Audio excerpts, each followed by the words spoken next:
content ဘယ်လိုမျိုးစားတွေရှိရလဲငါတို့လုပ်ငန်းအတွက် content ဘယ်လိုမျိုးစားတွေကိုသုံးသင့်တာလဲဆိုတာကိုဆက်ပြီးတော့သိဖို့လိုပါတယ်အဲ့တော့ဒီမှာကျွန်တော် types of content ဆိုတာလေးကိုဆက်ရှင်းပြချင်ပါတယ်အဲ့တော့ content ပုံစံမျိုးစုံရှိရတဲ့အတွက်ပထမဆုံးနားလည်ရမှာကဒါ blog post တွေเนาะတနည်းအားဖြင့်ကျွန်တော်တို့ article တွေ website content တွေ social media content တွေဒါတွေကတော့ကျွန်တော်တို့နေ့စဉ်နဲ့အမျှထိတွေ့နေရတဲ့ content တွေပေါ့เนาะဒါဆိုလို့ရှိရင်လည်းဒါတော်တော်များသိကြတယ်။ content ဆိုတာလည်းဒီမှာရေးထားတဲ့စာတွေလားဒါ website ပေါ်မှာမြင်နေရတဲ့စာတွေလားကျွန်တော်ဖုန်းပို့တဲ့အခါမှာပေါ်လာတဲ့စာတွေလားဆိုပြီးတော့ကျွန်တော်သိကြတယ်ပေါ့နော်။နောက်ပြီးတော့ကျွန်တော် email ပို့တဲ့အခါမှာ email ရဲ့ newsletter တွေပါတယ်စသဖြင့်ပေါ့။အဲ့တော့ဒါတွေကလည်း content တို့ကျွန်တော်ပြောလို့ရတယ်။ဆိုတော့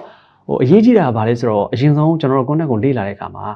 ငါတို့ content ပုံစံမျိုးစုံရှိတယ်ဆိုတော့သိပြီးတော့ဒီ content ပုံစံမျိုးစုံကိုလည်းဖန်တီးနိုင်အောင်ကြိုးစားဖို့လိုအပ်တာ။နော်အဲ့ဒါတွေကိုလည်းကျွန်တော်နောက်ပိုင်းမှာဖြည်းဖြည်းချင်းပြောသွားဖို့ရှိပါတယ်။အဲ့တော့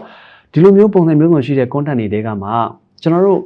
နောက်ပိုင်းပေါ့နော်ပို့ပြီးတော့အရေးကြီးလာတဲ့ content ပုံစံတွေကဘာတွေဖြစ်မလဲ။ဥပမာကျွန်တော်တို့ UGC ပေါ့။အဲ့တော့ UGC ဆိုတာလည်း user generated content လို့ခေါ်တယ်။ဆိုတော့လုပ်ငန်းတစ်ခုမှာဆိုလို့ရှိရင်အခုနောက်ပိုင်း UGC တွေကတိတ်အရေးပါလာတယ်။ဆိုတော့အခုလောဆယ်ကျွန်တော်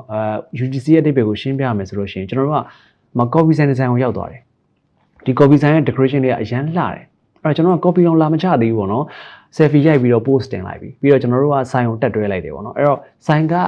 တနည်းအားဖြင့်ပေါ့နော်ကျွန်တော်တက်တွဲထားတာကိုတွေ့ပြီးတော့သူတို့ page မှာပြန် share လိုက်တယ် content တစ်ခုအနေနဲ့ပေါ့အဲ့ဒါကိုကျွန်တော်က UGC လို့သုံးတယ်ကျွန်တော်တို့ဘက်ကဖန်တီးတဲ့ content မဟုတ်ဘဲနဲ့ပြောရင်စားသုံးသူဘက်ကလာတဲ့ customer ရဲ့ review တွေ voice တွေဒါတွေကိုပြန်လည်သုံးချတဲ့ content တွေကိုကျွန်တော် UGC လို့သုံးတယ်အဲ့တော့ကျွန်တော်သတိထားမိလားမသိဘူးကျွန်တော်တို့က online ပေါ်ကနေပြီးတော့တခုခုဝယ်တော့မယ်ဆိုလို့ရှိရင်အရင်ဆုံးကျွန်တော်တို့ကဒီ customer တွေရဲ့ဒီ review တွေကိုကြည့်ကြတယ်နောက်ပြီးလို့ရှိရင်စားသုံးသူတွေရဲ့အတန်တွေကိုနားဆွင့်ကြတယ်ပေါ့နော်ဆိုတော့အဲ့တော့